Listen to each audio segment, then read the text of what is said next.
আসসালামু আলাইকুম গাইস, দেখুন আমাদের দেশি মুরগটা অসুস্থ রয়েছে। এখন শীতকাল চলছে।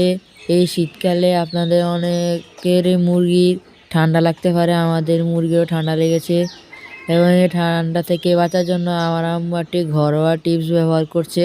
আপনারাও এটা ব্যবহার করতে পারেন। এবং দেখুন এই মুরগিটির সর্দি লেগেছে আর মুখে হালকা লোটের মতো কিছু একটা রয়েছে। দেখুন আমার আম্মু কিভাবে এটা সমাধান করে। আমার আম্মু এই মুরগিকে সুস্থ করার জন্য এখানে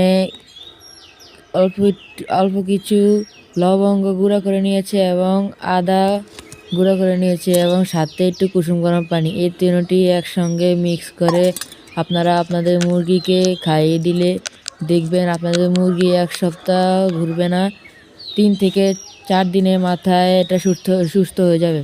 এবং আপনারা আপনার মুরগিকে এটাই টানা 3 দিন খাওয়াবেন, দেখবেন আপনার মুরগি সুস্থ হয়ে গেছে। দেখুন আমার আম্মু কীভাবে এটা খাইয়ে দিচ্ছে।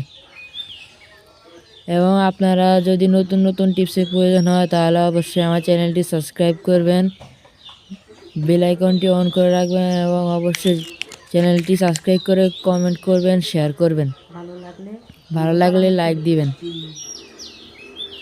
দেখুন আমার আম্মু কীভাবে এটা খাইয়ে দিল এবং আপনাদেরকে আমি দেখাবো 2 থেকে 3 দিন পর আমাদের দেশি মুরগির আটাটা সুস্থ হয়ে চলাচল করছে।